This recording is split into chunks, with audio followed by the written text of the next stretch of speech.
Olá pessoal, bom dia, boa tarde, boa noite a todos os senhores que são inscritos no nosso canal Anotações de Processo Civil. Se você ainda não é, eu sou o professor Arthur Vieira e depois que eu concluí o meu doutorado em Direito Processual, eu resolvi me dedicar a esses veículos de comunicação para que eu pudesse transmitir aos senhores conhecimento jurídico de qualidade e de forma gratuita. Aqui eu vou pontuar o meu e-mail de contato para que eventuais interessados possam estabelecer um contato mais direto. Inclusive, nós podemos eventualmente considerar a hipótese de publicar um artigo científico em conjunto, tá certo? Bom, gostaria de pontuar também com os senhores o nosso canal no YouTube. Se você ainda não é inscrito, basta clicar no ícone do livro que fica no canto inferior do vídeo para que você se inscreva. Sugiro também que você clique no ícone do sininho para que você possa ativar as notificações dos vídeos que são constantemente disponibilizados por aqui.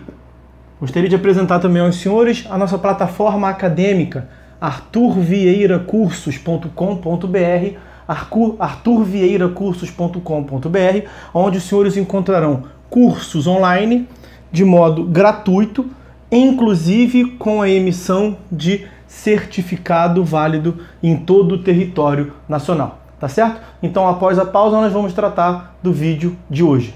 Bom, senhores, no vídeo de hoje, nós daremos prosseguimento ao nosso curso de processo civil, no módulo procedimento comum que estamos analisando. Estamos tratando do artigo 357, que aborda, na verdade, a decisão de organização do processo. E aí nós já analisamos em que sentido que se fala em organização. O caput até fala decisão de organização e saneamento do processo. O conteúdo mais importante é de organização, organiza a atividade instrutória. E aí nós já analisamos o inciso 1º, fala de saneamento, o inciso 2º, delimitação das questões de fato. O inciso 3º foi o último vídeo, distribuição do ônus probatório. Vamos tratar hoje dos incisos 4º e 5º para fechar esse dispositivo, pelo menos no seu corpo, no caput. Depois nós veremos os parágrafos. Então vamos lá. Inciso 4º. Nesta decisão, o juiz vai delimitar as questões de direito relevantes para a decisão do mérito. Percebam, quando se fala questões de direito, esse aqui é um caso excepcional em que não se relaciona com a atividade probatória. Porque nós veremos lá do artigo 376, que no 369, nós extraímos a afirmação de que a prova incide sobre os fatos. Falamos sobre isso lá no inciso 2º desse artigo 357. E no 376, nós vamos ver que somente excepcionalmente a prova vai incidir sobre direito. É uma hipótese excepcional, são casos de exceção. Direito consuetudinário, direito estrangeiro, direito municipal, direito estadual. Direito municipal, direito estadual, desde que sejam externos, alheios de onde o juízo exerce jurisdição.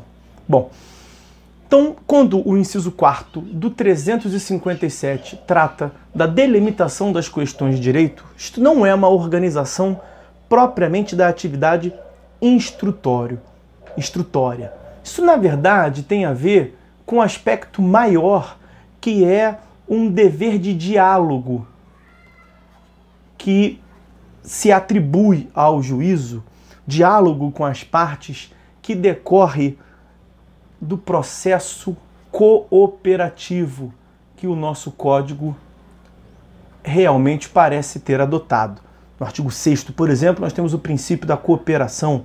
Todos os sujeitos devem cooperar entre si para que se obtenha em tempo razoável decisão de mérito justa e efetiva.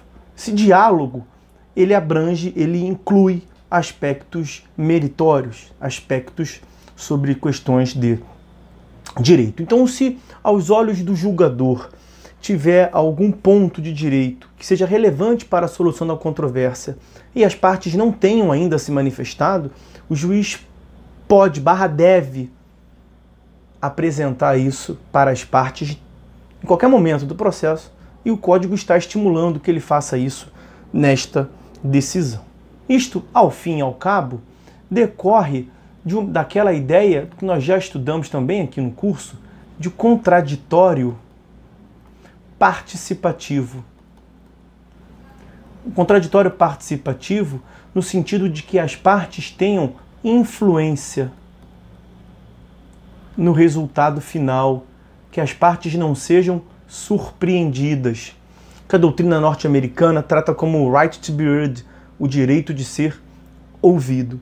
Então, acaba que esse contraditório participativo, o direito das partes de exercerem influência no resultado final da jurisdição, eles foram muito bem representados no artigo 9º e no artigo 10 do CPC. O artigo 9º, por exemplo, prevê: não se proferirá decisão contra uma das partes sem que ela seja previamente ouvida. Mais importante ainda, o artigo 10. O juiz não pode decidir em grau algum de jurisdição com base em fundamento. Perceba, fundamento. Não fala fundamento de fato. Não fala fundamento de fato, é fundamento. E fundamento inclui fundamento de direito. Então o juiz não poderá decidir em grau algum de jurisdição com base em fundamento a respeito do qual não se tenha dado às partes oportunidade de se manifestar, ainda que se trate de matéria sobre a qual deva conhecer, deva decidir de ofício. Então, se o juiz pretende se utilizar de alguma argumentação, de alguma questão de direito em sua decisão, ele pode, deve, nesta decisão, apresentar isto para a parte. Isto é um dever de diálogo ao órgão jurisdicional que decorre de uma lógica do processo cooperativo, contraditório participativo, direito das partes de exercerem influência no resultado do processo. Acaba que isto gera uma mitigação daqueles clássicos aforismas, nós já falamos disso aqui também, iura novit curiam, a corte conhece o direito, e aquele outro, dá-me infarto, dabo tibi ius, me dê os fatos que eu te dou, o direito. Será que isto prevalece na concepção atual do processo civil, em que se assegura às partes um contraditório participativo? A doutrina vem afirmando que há uma necessidade de revisão desses conceitos. É necessário que o juiz, portanto, estabeleça um diálogo com as partes e trate das questões, tanto fáticas quanto jurídicas, questões de direito, que ele vai se utilizar quando da decisão. Bom, em relação ao inciso 5º, que é o último, diz que nesta decisão do artigo 357, o juiz vai designar sempre, não, se necessário, ele vai designar audiência de instrução e julgamento, a tão famosa AIJ. Nós falaremos da AIJ, teremos uma aula ou algumas aulas para tratar tão somente da AIJ. Por hora, o que nos interessa saber? É quando que vai ser necessário, porque o juiz vai marcar se necessário. Muito bem, quando que vai ser necessário? Isso nós temos que saber, portanto, neste momento aqui da disciplina. Portanto, quando que é necessário designar uma AIJ? Provas oral ou orais. E aí, quais são as modalidades de prova oral que podem, portanto, sujeitar a uma designação da AIJ? Em primeiro lugar, depoimento pessoal. Em segundo lugar, testemunha. Nós veremos, inclusive aqui dentre os parágrafos desse artigo 357, que as partes têm 15 dias para apresentar o rol da testemunha, depois que o juiz defere a produção de prova testemunhal. E quando que o juiz defere a produção de prova testemunhal? É nesta decisão.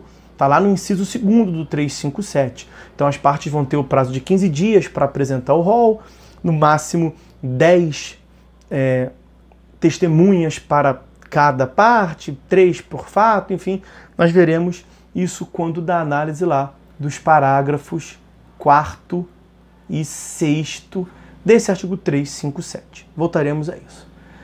E uma outra modalidade de prova oral é a prova pericial, a perícia.